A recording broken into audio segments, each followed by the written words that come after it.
কাছে দূরে দেশে কিংবা প্রবাসী যেখানে বসে আমাদের ভিডিও দেখছেন আপনাদের সবাইকে জানাচ্ছি অনেক অনেক প্রীতি এবং শুভকামনা।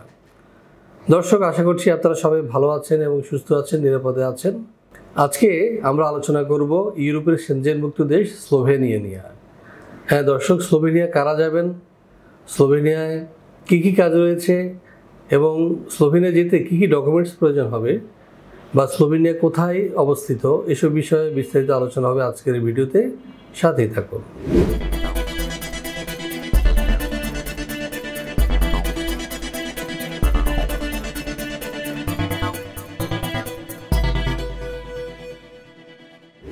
দর্শক, শুরুতে বলেছি আজকের আলোচক দেশ হচ্ছে স্লোভেনিয়া। স্লোভেনিয়া হচ্ছে ইউরোপের সেনজেনভুক্ত একটি দেশ, ইতালির পাশের একটি দেশ এবং এটি একটি শিল্প সমৃদ্ধ দেশ, অল্পর মধ্যে অনেক সমৃদ্ধ একটি দেশ এবং সেখানে বাইরের শ্রমিকরা কাজ করছে খুব অল্প পরিমাণে। হাঙ্গেরি কিংবা রোমানিয়া বা সার্বিয়া বা ধরুন লিথুনিয়ার মতো ওখানে এত ভিড় এখনও লাগেনি বা একটা জোয়ার এখনও সৃষ্টি হয়নি। তো যে কোনো দেশে যদি আপনি আগে ঢুকতে পারেন এটা আপনার জন্য ভালো, কারণ তাদের চাহিদা রয়েছে। কিন্তু পরবর্তীতে কন্টেস্ট বেড়ে গেলে তখন তো প্রতিযোগিতায় অংশগ্রহণ করতে হবে, সোজা হিসাব। স্লোভেনিয়া কেন যাবেন? স্লোভেনিয়া যাবেন এই কারণে যে এই দেশটি একটি সেনজেনভুক্ত দেশ এবং এখানে আপনার ভিসার সাথেই 2 বছর টিআরসি দিয়ে দেয় এম্বাসি থেকে। অন্যান্য দেশে গেলে আমরা যেটি করতে হয়, আমাদেরকে আবেদন করতে হয় টিআরসির জন্য, কিন্তু আগে ওরা টিআরসি দিয়ে দিচ্ছে 2 বছরে। আরটি হলো যে এটি উচ্চ আয়ের দেশ। হাঙ্গেরিতে যেখানে একজন সাধারণ শ্রমিকের বেতন 70-80 হাজার টাকা, কিন্তু স্লোভেনিয়া গেলে আপনি পাবেন ন্যূনতম 1,20,000 থেকে 1,30,000 টাকা পর্যন্ত। আর স্লোভেনিয়ার জনগণ প্রবাস বান্ধব, প্রবাসীদেরকে তারা সাদর বরণ করে এবং সেখানে সামাজিক সুরক্ষা অত্যন্ত চমৎকার এবং সেখানে মুসলমানও রয়েছে, মসজিদ রয়েছে। সুতরাং আপনারা যারা ইসলাম প্র্যাকটিস করেন তারা এই স্লোভেনিয়াকে বেছে নিতে পারেন এবং আপনারা অন্যান্য যে খ্রিস্টীয় দেশগুলো যে সব বৈষম্যমূলক কর্মকাণ্ড দেখতে পাবেন, আশা করি এখানে দেখতে পাবেন না। তো দর্শক, স্লোভেনিয়া নিয়ে আরও অনেক কথা হবে, চলুন দেখে আসি কেমন দেশ এই স্লোভেনিয়া। মধ্য ইউরোপের দেশ স্লোভেনিয়ার প্রাতিষ্ঠানিক নাম দ্য রিপাবলিক অব স্লোভেনিয়া। এর পশ্চিমে রয়েছে ইতালি, উত্তরে অস্ট্রিয়া, উত্তর পূর্বে হাঙ্গেরি, দক্ষিণ পূর্বে ক্রোয়েশিয়া এবং দক্ষিণ পশ্চিমে আড্রিয়াটিক সাগর। স্লোভেনিয়া পাহাড় ও বন সমৃদ্ধ একটি দেশ। মোট আয়তন 20,771 বর্গ কিলোমিটার এবং জনসংখ্যা 2.1 মিলিয়ন। এর আগে এটি ছিল যুগোস্লাভিয়ার একটি অংশ। 1991 সালের 25 জুন সর্বপ্রথম কোনো রাষ্ট্র হিসেবে স্লোভেনিয়া যুগোস্লাভিয়ার জোট থেকে বের হয়ে আসে এবং নিজেদের স্বাধীন ও সার্বভৌম রাষ্ট্র হিসেবে ঘোষণা করে। তাদের বেশিরভাগ স্লোভেনিজ জাতিভুক্ত। স্লোভেনিয়ার আবহাওয়া প্রধানত উপমহাদেশীয়। লুবলিয়ানা দেশটির রাজধানী ও সর্ববৃহৎ শহর।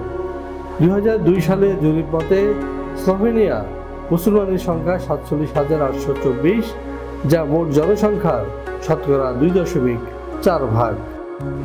দর্শক, আমরা দেখে আসলাম কেমন দেশ এই স্লোভেনিয়া। স্লোভেনিয়া সম্পর্কে একটা ছোট্ট ভিডিও দেখলাম। এছাড়া আরও তথ্য জানতে আপনাকে গুগলে সার্চ দিতে হবে অথবা ইউটিউবে আপনাদের সার্চ দিতে হবে, দেখে নেবেন কী অবস্থা।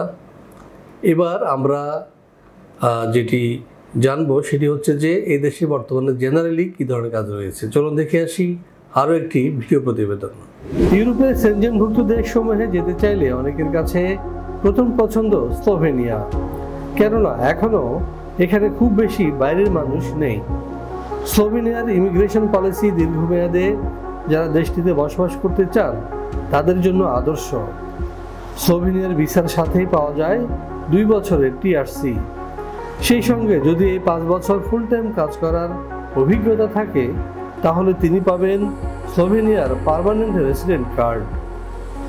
স্লোভেনিয়ার বর্তমানে কাজের সুযোগ রয়েছে কনস্ট্রাকশন, ফ্যাক্টরি, অ্যাগ্রোভেজ ফ্যাক্টরি প্রভৃতি। এখানে যে কোনো কাজের ন্যূনতম বেতন 1,20,000 থেকে 1,30,000। বেশিরভাগ কোম্পানি থাকার ব্যবস্থা দিচ্ছে একেবারে ফ্রি। কোনো কোনো কোম্পানি দিচ্ছে ফুড অ্যালাউন্স। এছাড়াও পাওয়া যাবে স্লোভেনিয়ার শ্রম আইন অনুযায়ী সুযোগ সুবিধা। দর্শক, আমি শুরুতে বলেছি যে স্লোভেনিয়া একটা উন্নত দেশ এবং স্লোভেনিয়া একটা আকর্ষণীয় জায়গা এবং এখানে ভিসা খুব সহজে হচ্ছে। আমরা ভিসা প্রফেসর পক্ষ থেকে স্লোভেনিয়ান কোম্পানিগুলোর সাথে সরাসরি যোগাযোগ করে আপনার জন্য ওয়ার্ক পারমিট আনবো। আমরা কোনো রকম সাপ্লাই কোম্পানির দ্বারস্থ হব না, হই না। এই জন্য আশা করছি ইনশাল্লাহ আপনি এটা সঠিক গন্তব্যে পৌঁছাবেন যদি আপনি ভিসা প্রফেসরের মাধ্যমে যদি আপনি ফাইল জমা দেন। তো এইভাবে বলে রাখি আপনার ডকুমেন্টস কী প্রয়োজন হবে। হ্যাঁ, স্লোভেনিয়ায় বেশ কিছু ডকুমেন্টসের প্রয়োজন হয়। চলুন দেখে আসি আরও একটি ভিডিও প্রতিবেদন। 18 থেকে 45 বছর বয়সী যে কোনো বাংলাদেশি নাগরিক যেতে পারবেন স্লোভেনিয়ায়, তবে তিনি হবেন অপরাধমুক্ত এবং সুস্বাস্থ্যের অধিকারী। স্লোভেনিয়ার ওয়ার্ক পারমিট ভিসা পেতে আপনার প্রয়োজন হবে ছবি, পাসপোর্ট, এনআইডি, জন্ম নিবন্ধন, শিক্ষাগত যোগ্যতার সনদ, কাজের অভিজ্ঞতার সনদ, সিভি অথবা বায়োডাটা। ইংরেজির পাশাপাশি যদি স্লোভাক ভাষা জানা থাকে তাহলে আপনার ভিসা ঠেকায় কে। আমরা দেখলাম কি কি কাগজপত্র লাগবে স্লোভেনিয়া যেতে। এ বিষয়ে যদি আরও বিস্তারিত জানতে চান তাহলে পাশে দেওয়া নাম্বারে ফোন দিন অথবা সরাসরি চলে আসুন আমাদের অফিসে। আমাদের অফিস খোলা থাকে প্রতি শনি থেকে বৃহস্পতিবার সকাল 10টা থেকে 6টা পর্যন্ত এবং যারা আমার সাথে দেখা করবেন তারা আসবেন দুপুর 2টার মধ্যে। তো আশা করছি আপনারা মোটামুটি তথ্য পেয়ে গেছেন। স্লোভেনিয়া যেতে 6 থেকে 7 মাস সময় লাগবে এবং 12 থেকে 13 লাখ টাকা খরচ হবে, সেটি নেগোসিয়েবল। আপনারা আসুন এবং ভিসা প্রফেসরে 1 কাপ চায়ের দাওয়াত জানিয়ে শেষ করবো আজকের এই ভিডিও।